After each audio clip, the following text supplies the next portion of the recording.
সুপ্রিয় দর্শক, আমন্ত্রণ জানাচ্ছি শোবিজ সেলিব্রিটিদের নিয়ে 18 নিউজের বিশেষ আয়োজন বক্স অফিসে। আমি আফতাব আপনাদের সঙ্গে আছি। আজ আমাদের সঙ্গে আছেন আমাদের প্রিয় মানুষ, প্রিয় অভিনেতা, চিত্রনায়ক জিয়াউল রোশন। রোশন, কি অবস্থা? আলহামদুলিল্লাহ ব্রাদার, আপনি কেমন আছেন? আমি ভালো আছি। আমার মনে হয় আরো বেশি ভালো থাকার কথা, বিকজ আজকে মেকআপ রিলিজ হয়েছে, বহুল প্রতীক্ষিত। আচ্ছা, এটা বহুল প্রতীক্ষিত পিছনে তো অনেক রিজন আছে। 4 বছর, নিয়ার অ্যাবাউট 5 ইয়ার্স আমাদের অপেক্ষা করতে হয়েছে আসলে এই সিনেমাটার জন্য। এই নিয়ে কি কিছু আমি একটু জানতে চাচ্ছিলাম, আসলে এত বিলম্বের কারণটা কি? বিলম্বের আসলে ডিরেক্টরের কাছ থেকে যতটুকু জানতে পেরেছি, ভাইয়া বললেন, বা আমি সত্যি বলতে মানে সরাসরি মাউন্ট ভাইয়ের কাছ থেকে জেনেছি ব্যাপারটা ওই রকম না। আচ্ছা, সেন্সর বোর্ডে যখন জমা হয় তখন নানান রকম নিউজ পাবলিশ হতে দেখেছিলাম। হ্যাঁ, আমরা দেখেছিলাম যে আপত্তিজনক সিন। তা আমি তো আসলে সিনেমাটায় কাজ করেছি, সিনেমাটাই আমার কাছে মনে হয় নাই হয়তো মানে আপত্তিজনক কোনো সিনের দৃশ্যের জন্য নয়, কোনো সংলাপের জন্য হয়তো বা সিনেমাটির সেন্সর নিয়ে জটিলতা হয়েছে। তবে সত্যি বলতে যেই বিষয়গুলোকে নিয়ে বা ঘিরে এরকম সেন্সরশিপ না পাওয়ার ঘটনা ঘটেছে, সেটা আসলে খুব বেশি যৌক্তিক মনে হয়নি আমার কাছে। আর আমার কাছে মনে হয় যে একজন শিল্পী হিসেবে যারা সেন্সর বোর্ডে থাকেন তাদের এই বিষয়টা আসলে আমার কাছে মনে হয় যে কখনো কখনো একটু বিবেচনায় আনা উচিত, যে শিল্পী সহ একটা ডিরেক্টর প্রডিউসার অনেক স্বপ্ন নিয়ে একটা সিনেমা বানায়। অবশ্যই। সো জাস্ট একটা হাতের তুড়িতে বা একটা মানে মুহূর্তের মধ্যে একটা বাক্য উচ্চারণ করে যে সিনেমাটি সেন্সর পাওয়ার জন্য যোগ্য নয়, এইগুলো আসলে অনেক হার্মফুল, অনেক বেশি হার্মফুল, এবং এগুলো আসলে অনেক ক্ষেত্রেই প্রডিউসার ডিরেক্টরদেরকে অনুৎসাহিত করে সিনেমা বানানোর ক্ষেত্রে। তো হোয়াটএভার, ফাইনালি সিনেমা মুক্তি পাচ্ছে। এতদিন পর আসলে কেন মুক্তি পাচ্ছে সেটাও আসলে আমার আই ডোন্ট নো। তো যেই বিষয়গুলো তখন ছিল সেটাই বা কেন এখন মানে পজিটিভ হয়ে গেল, বা কিছু কর্তন হয়েছে কিনা, বা আদৌ উল্লেখযোগ্য কোনো কিছু ছিল কিনা কর্তন হওয়ার মতো, সেটা হচ্ছে মুখ্য বিষয় আর কি।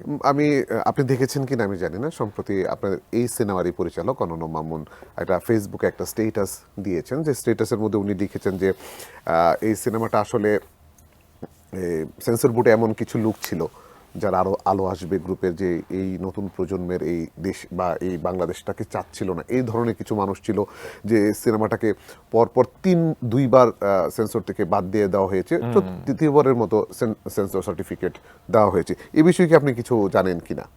না, আমি সেটা সম্পর্কে আমি জানি না, মাউন্টের স্ট্যাটাসটা আমি দেখিনি। আচ্ছা আচ্ছা, ওকে। যেহেতু অ্যাজ এ অভিনেতা বা চলচ্চিত্র অভিনেতা হিসেবে আপনি জানেন যে সেন্সর সার্টিফিকেশন বোর্ড যেটা, এটা নতুন করে করা হয়েছে। আগে সেন্সর সার্টিফিকেটটাকে বাদ দিয়ে sensor certification board age wise এটাকে ডিক্লারেশন, এই জিনিসটাকে আপনি কিভাবে দেখেন? এইজ ওয়াইজ মানে এইজ ওয়াইজ যেটা হচ্ছে, আগে কি থাকতো যে একটা চলচ্চিত্র নর্মালি সেন্সর সার্টিফিকেট পেয়ে যেত, আর এখন যেটা হচ্ছে সেন্সর সার্টিফিকেশন বোর্ড, যেটা হচ্ছে এটা কি অ্যাডাল্ট কিনা, এটা পরিবারের সাথে দেখে, ইন্টারন্যাশনাল সেন্সর সার্টিফিকেট যেভাবে দেওয়া হয়, আচ্ছা আচ্ছা আচ্ছা, ওকে ওকে, এই সিনেমাটা কিভাবে কোন দর্শকদের জন্য প্রযোজ্য, ওইভাবে যেটা করা হয়েছে, এটা হচ্ছে চলচ্চিত্র সার্টিফিকেশন বোর্ড, এটা নতুন করে গঠন করা হয়েছে। ওকে ওকে, বিষয়টা আপনি জানেন কিনা? বিষয়টা আংশিক শুনেছিলাম, তবে I think it's a good thing. কারণ হচ্ছে যেহেতু ওটিটি কন্টেন্টগুলোর ধরন আর হচ্ছে সিনেমার কিছুটা ব্যতিক্রম থেকেই যায়। কারণ সিনেমা যখন আমরা দেখি তখন মানে একটা ফ্যামিলির পরিবারের শিশু থেকে ধরে একটা মানে প্রাপ্তবয়স্ক অনেকেই ছবিটা দেখতে পারে। সো সেই জায়গা থেকে আমার কাছে মনে হয়, আমি নিজেই আসলে ব্যক্তিগতভাবে অশ্লীলতা সবসময় এড়িয়ে চলি, যেটা বাচ্চারা একটা ফ্যামিলি, যেটা একটা বাচ্চা বসে দেখতে পারবে না তার ফ্যামিলির সঙ্গে। সর্বোচ্চ যে জিনিসটা আমরা বিবেচনা রাখি সেটা হচ্ছে মানে রোমান্স যে ব্যাপারটা থাকে, তো সেটা আসলে এতটাই আমার মনে হয় যে মানে ক্লিন হওয়া উচিত, যেন একটা বেবি যেন অন্তত পক্ষে সিনেমাটা দেখতে পারে, দেখে যেন সে একটা মানে ব্যাড কোনো কিছু লার্ন না করে। আচ্ছা আচ্ছা, সো আমার মনে হয় যে এই জিনিসগুলো আমি পজিটিভলি দেখি সবসময়। আচ্ছা, ঠিক আছে। তো সেই দিক আমি থেকে কখনো অশ্লীলতার পক্ষে না, অবশ্যই না, সেই দিক থেকে যদি রোশন আমি বলতে চাই যে মেকআপ সিনেমাটা আসলে দর্শক এই সময়ে এসে টিকিট কেটে কেন দেখতে যাবে অ্যাজ এ মানে অভিনেতা হিসেবে? এই প্রশ্নটার আমার কাছে সবচেয়ে বেশি প্রবার উত্তর মনে হয় যে স্টোরি। কারণ স্টোরিটা আমার কাছে মনে হয় আগামী মানে 100 বছরও মরে যাবে না। ওকে, ঠিক আছে। আর এখানে কিছু মানে সিনেমায় যে 100% বাস্তবতা হতে হবে এরকম কোনো বিষয় নাই। তো সিনেমায় আসলে আমাদের সিনেমা জগতের ক্যামেরার আড়ালের কিছু ঘটনাকে এখানে তুলে ধরা হয়েছে। তুলে ধরার চেষ্টা করা হয়েছে। বাট আমার কাছে মনে হয় যে দর্শকদের এই জিনিসগুলো জানা দরকার। আচ্ছা, So, জানার জন্য হলেও সিনেমাটা দেখা প্রয়োজন। মানে আসলে ওই বিষয়গুলোর উপরেই কারণ কি হচ্ছে আমাদের ফিল্ম অ্যাক্টর অ্যাক্ট্রেসদের অনেক ক্ষেত্রে আমাদের ভক্তকুলদের একটা আগ্রহ থেকে যায়। সো এখানে আসলে কিছু কিছু নির্মম বাস্তবতা যেটা আসলে সবার ক্ষেত্রে একরকম না। যদি ছোট করে বলি, যদি যেহেতু সিনেমাটা আজকে রিলিজ হয়ে গেল, যদি ছোট করে এখনই যদি বলি তাহলে আসলে অনেক হয়তো সিনেমা দেখার আগ্রহ হারিয়ে ফেলতে পারে। আচ্ছা, আমি জানি না যে হয়তো জিনিসটাকে আমি প্রপারলি উপস্থাপন না করতে পারলে এটা আবার সিনেমার জন্য বের হতে পারে। ওকে ওকে ওকে, বাট সিনেমা তো বেড না। সো আই থিঙ্ক এখানে মানে সিনেমা জগতে এক্স্যাক্টলি স্টারদের পিছনের গল্পগুলোকে খুব চমৎকার ফুটিয়ে তোলা হয়েছে। সো এটা দেখে দর্শক এন্টারটেইন হবে এবং কিছু মোমেন্টসে হয়তো দর্শক কেঁদেও দিতে পারে। ওকে, সে পসিবিলিটি আছে, কারণ গল্পের মধ্যে সেই ইমোশনের জায়গাটা খুব স্ট্রংলি তুলে ধরা হয়েছে। ওকে, আমরা জানি যে তোমার আরেকটা নতুন সিনেমা মানে শুটিং হচ্ছিল মাঝপথে, অপারেশন জ্যাকপট। এটার আপডেটটা যদি ছোট করে একটু আমাদেরকে বলতেন। আরে শোভন ভাইয়ের সঙ্গে প্রযোজকের সঙ্গে আমার কথা হয়েছে। যেহেতু একটা মুক্তিযুদ্ধ বিষয়ক একটা সিনেমা, আর সরকার বিষয়ক কিছু একটা জটিলতা থাকাটা খুব সিম্পল। তো আমার কাছে মনে হয় যে এটা আসলে একেবারেই জ্যাকপটের যে বাস্তবতা আছে সেটা তো আসলে যে সরকারের যে আমলে থাকুক না কেন এটা তো অস্বীকার করার কোনো কিছু নাই। এটা একেবারেই নির্দলীয় একটা বিষয়। যুদ্ধ আসলে যুদ্ধই, কারণ এই দেশটাকে এই ভাষার জন্য মানে যারা আসলে শহীদ হয়েছেন তাদেরকে আসলে কখনো মানে দলের সঙ্গে ইনভলভ করা যাবে না, ওরা দেশের। সো আমার কাছে মনে হয় যে ছবিটাও একটা দেশের একটা সম্পদ, এবং যে কোনো পরিস্থিতিতেই হোক যে সিনেমাটি আমি প্রযোজকের সঙ্গে কথা বলে আমি আশ্বাস পেয়েছি আর কি। আমিও অপেক্ষায় ছিলাম, কারণ মোটামুটি প্রায় 30% মতো কাজ বাকি, আর আমরা শুনেছি যে কাজ শেষ সিনেমাটা হয়েছে। সো ফ্রান্সের একটা লট, ছোটখাটো একটা লট বাকি, আমরা ফ্রান্সে গিয়ে বাকি শুটগুলো করার কথা। ভেরি শর্টলি হয়তো বা যাবো আমি ইনশাআল্লাহ। রোশন, আমরা আরো গল্প করবো, ছোট একটা বিরতি নিয়ে নিচ্ছি। দর্শক, নিয়ে নিচ্ছি ছোট্ট একটা বিরতি, কোথাও যাবেন না, ফিরছি অল্প কিছুক্ষণ পর।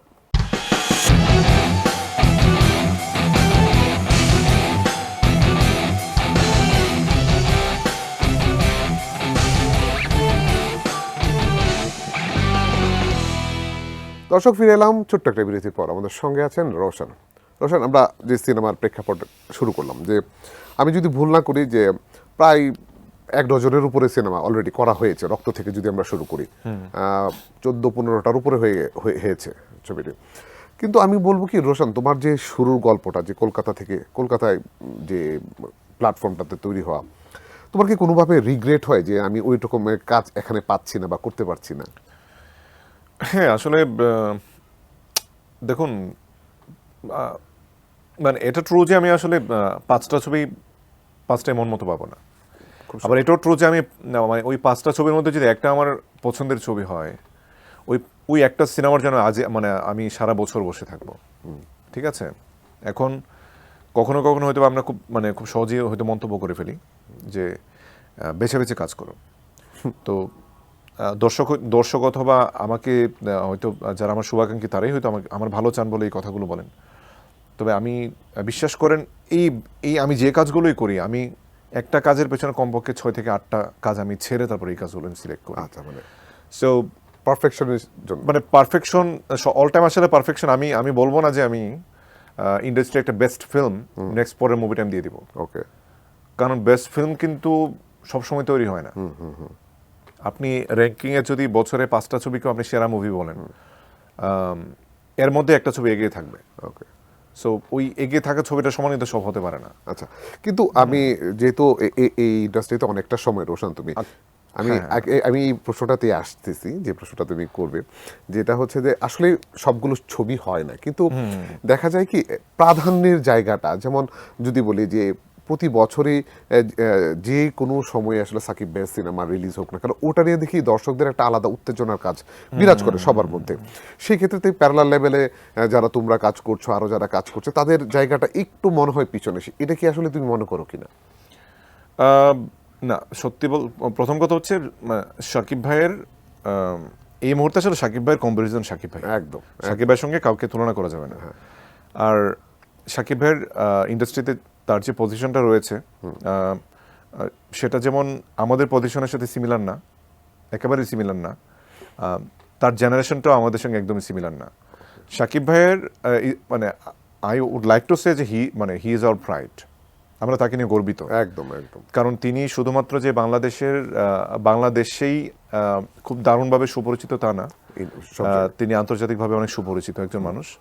এবং শাকিব ভাইয়ের আমি চাই যে শাকিব ভাইয়ের ইউথনেস, শাকিব ভাইয়ের স্মার্টনেস সব কিছু দিক থেকে চিন্তা করলে আমার কাছে আমি ফিল করি আরও 10 বছর শাকিব ভাই ইন্ডাস্ট্রিতে রাজত্ব করে যাক। কারণ শাকিব ভাই আছে বলেই হয়তো বা আমাদের ইন্ডাস্ট্রিতে হয়তো আচ্ছা ধরে নিলাম যে প্রতি ঈদেই শাকিব ভাই আসে, অন্যান্য অকেশনগুলোতে কম আসে, এটা তো চাঙ্গা হয় না।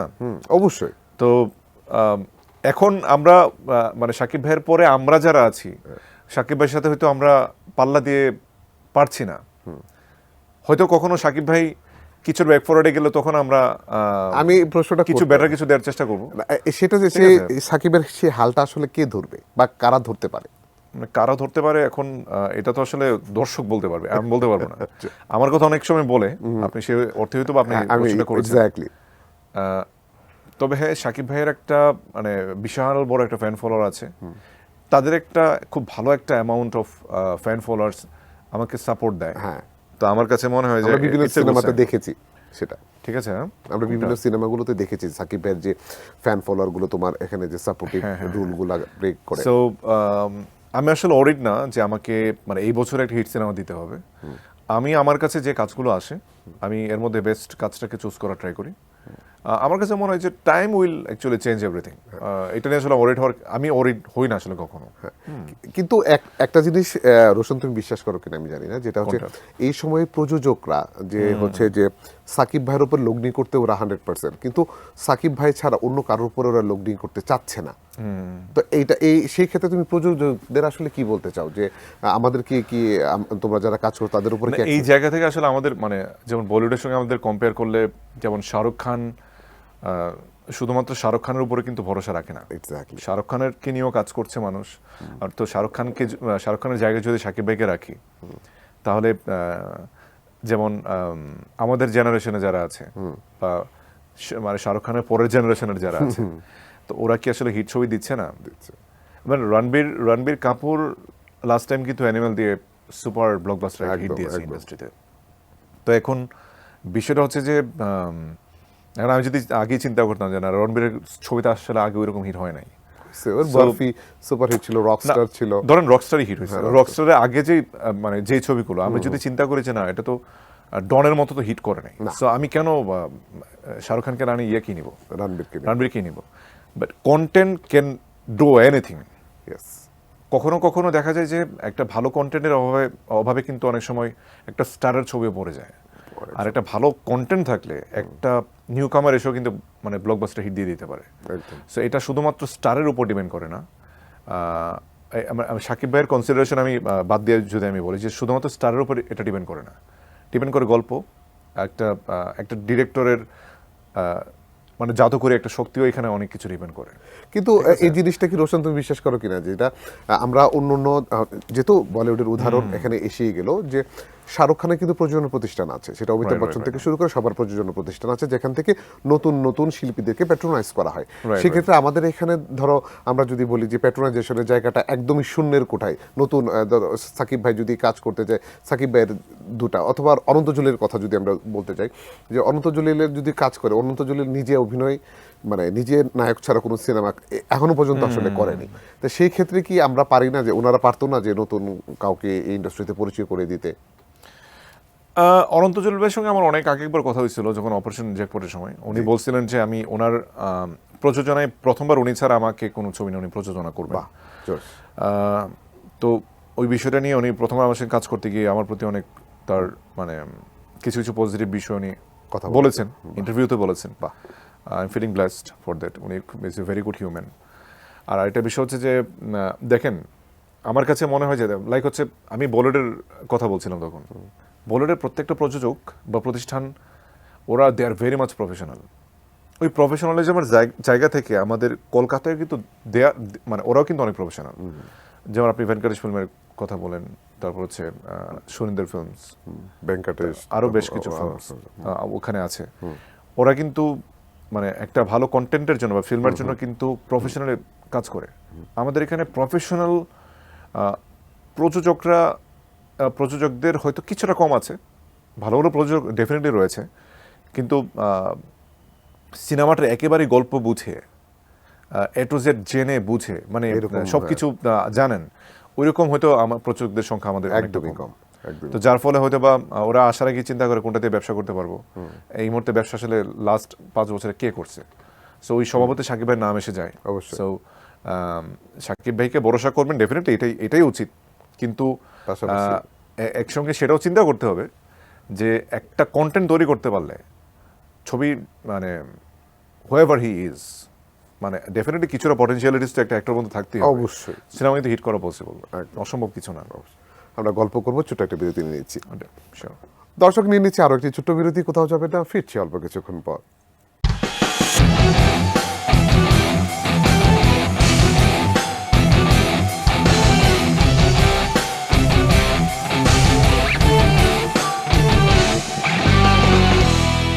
দর্শক ফিরে এলাম ছোট্ট একটি বিরতির পর। আমাদের সঙ্গে আছেন রোশান। রোশান, আমরা আসলে সিনেমার গল্পে ছিলাম, অনেক কিছু বলছিলাম। আমি যতটুকু জানি যে সিনেমাতে প্রথম যখন আজিজ ভাই তোমাকে ফোন দিয়েছিল, যে জিজ্ঞেস করেছিল যে তোমার হাইট আসলে কত, 6'3", 6'2", তো আমি আবার এটাও শুনেছি যে তুমি হাইটের জন্য অনেক নায়িকার সঙ্গে কাজ করতে পারো না, এটা কি সত্যি? না, হাইটের জন্য আমার সঙ্গে ম্যাচ করতে পারতেছিল না অনেক প্রযোজক, এটা কি সত্য? না, হাইটের জন্য তো কোনো কাজ এখনো পর্যন্ত মানে আমি যেটা শুনেছি আমি এটা শেয়ার করি, যেটা হচ্ছে ওকে ফাইন, এই গল্পটা চমৎকার, তাকে নিয়ে ওহো রোশানের হাইট তো অনেক, ওর সাথে তো নায়িকা যাবে না। আমি একটা সিনেমাতে হাইটের জন্য প্রবাবলি আমার হয়তো বা ম্যাচ করতে পারছিল না, কারণ ওইটা আসলে নাম না বলাটাই ওটা কোন একটা অনেক স্বনামধন্য একজন পরিচালক এখানে নাম বলে হয়তো আর্টিস্ট বা ডিরেক্টরকে ছোট করা হবে। না, ডিরেক্টরকে ছোট করার কিছু নেই, মানে আর্টিস্টকে ছোট করা হবে, সো এখানে না উল্লেখ করি। তো বিষয়টা এরকম ছিল, নায়িকা ওয়াজ ভেরি শর্ট, তো ওয়েস ধরাটা ওয়াজ ভেরি ডিফিকাল্ট, কারণ ওয়েস ধরতে গেলে দেখা যায় ওয়েস ধরা যাবে না, সেক্ষেত্রে হয়তো ক্যামেরার কিছু ব্যাপার স্যাপার থাকে, এটা আসলে অ্যাডজাস্ট করতে না পারলে পুরো সিনেমা জুড়ে ওদের অনেক ডিফিকাল্টিস ফেস করতে হবে। সো আসলে ওই টাইপের ছবিগুলোর জন্য আমি সুইটেবল ছিলাম না সত্যি বলতে, যদিও দ্যাট ওয়াজ অ্যান এক্সপেরিমেন্টাল আমার জন্য। তবে ডিরেক্টর হয়তো সুইটেবল মনে করেন আরেকটু শর্ট কাউকে নিলে ছবিটার জন্য ভালো হবে। আচ্ছা, আমরা অপারেশন জ্যাকপট সিনেমার সময় কিছু ছবি ভাইরাল হয়েছিল, যেটা ঠিক এই হাইটের কারণে অনেক সময় দেখা গেল যে অনন্ত জলিল যে জায়গায় দাঁড়িয়েছিল ওনার উপরে নিচে অনেকটুকু মাটি দিয়ে একটু উঁচু করে তোমাদের ব্যালেন্সে আনা হয়েছিল। ওইটা কি আসলে এই মাটি দিয়ে ব্যালেন্স করা হয়েছিল? না, হ্যাঁ, একটু ব্যালেন্স তো এটা আসলে ক্লোজ শটের জন্য করতেই পারে। এটা আসলে ভাইরাল তো আমরা আসলে কত কিছু নিয়ে ভাইরাল করে ফেলি। এখানে এখন ধরেন সবার হাইট তো সেম হবে না, খুব স্বাভাবিক, খুব স্বাভাবিক। এখন ধরেন প্রবাসের সঙ্গে আমির খানের হাইট তো সেম হবে না, আমির খান আপনি খুঁজেই পাবেন না, সেটাই, but is a big superstar. একদম, ঠিক আছে, ওইটা নিয়ে ভাইরাল হয়েছে, কিন্তু এগুলো আসলে ওই ঝামেলা হচ্ছে যে আমাদের সামনে তো অসংখ্য আর্টিস্ট ছিল, ওরা র্যান্ডমলি অনেক ছবি টবি তুলে বিভিন্ন জায়গায় পোস্ট করেছে। ওই কারণে আমরা তো বাঙালি আসলে মানুষকে নিয়ে ব্যঙ্গ করতে অনেক বেশি পছন্দ করি।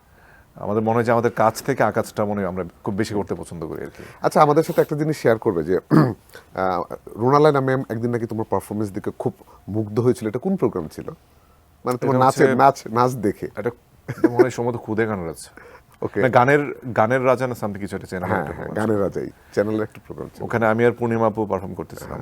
সো ম্যাম তখন পারফরমেন্স দেখে সরাসরি কি মন্তব্য করেছিলাম সেটা আমি জানি না, এটা মন্তব্য শুনে প্রথম আলোর আমি সকালবেলার প্রথম আলো একটা নিউজ দেখতে পাই, আমি বিষয়টা জানতে পারি প্রথম আলো নিউজের মাধ্যমে। না, ওইখানে উনি বলেছেন যে ছেলেটা কে, তখন আমি জানলাম যে খুব ভালো নাচে।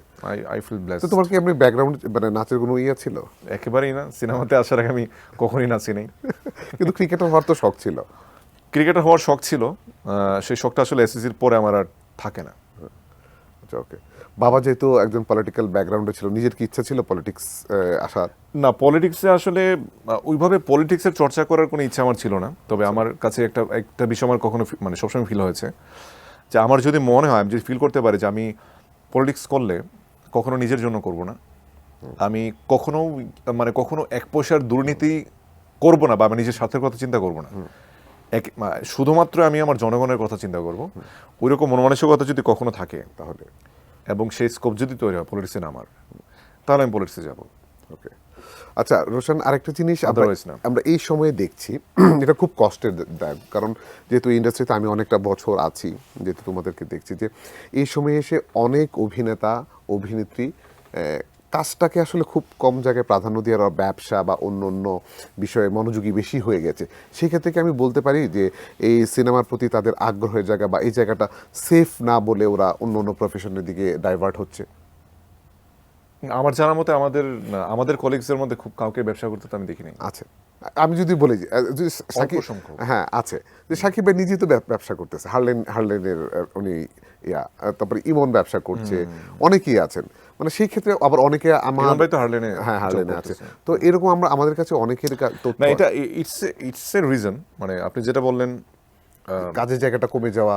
কাজের জায়গা কমে যাওয়া, আসলে দেখুন, লাইক আমি যদি গত 4-5 মাসের কথা বলি, সরকার চেঞ্জ হওয়ার পরে বর্তমান যে আমাদের সরকার আছেন, তাদের আগমনের পরে কিন্তু আমাদের কাজের ধারাটা একেবারে চেঞ্জ হয়ে গেছে। একদম, প্রডিউসারদের অনেকেই আছেন যাদের আমাদের কমিউনিকেশনের ভেতরেই নেই।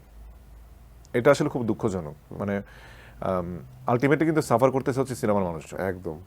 এখন ধরেন শুধুমাত্র যে আমাদের কাজগুলোই থেমে আছে, বিষয়গুলো কিন্তু এরকম না। সিনেমার সঙ্গে সম্পৃক্ত যারা আছেন, একটা প্রোডাকশন স্যারের কথা চিন্তা করেন, আমাদের টেকনিশিয়ানদের কথা চিন্তা করেন, যাদের রুটি রোজি শুধুমাত্র এই সিনেমার ইনকাম দিয়ে, তাদের অবস্থাটা কি? মাসে ধরেন 30,000-40,000 টাকা ইনকাম করে এবং সেটা দিয়ে ওরা ফ্যামিলি রান করে। তো ওরা এখন কি করতেছে, ওরা ফ্যামিলি আসলে কিভাবে রান করছে? ডেফিনেটলি এতটা ইজিলি ওরা কোনো একটা মানে অ্যানাদার কোনো একটা ওয়ে ওরা খুঁজে বের করতে পারে নাই।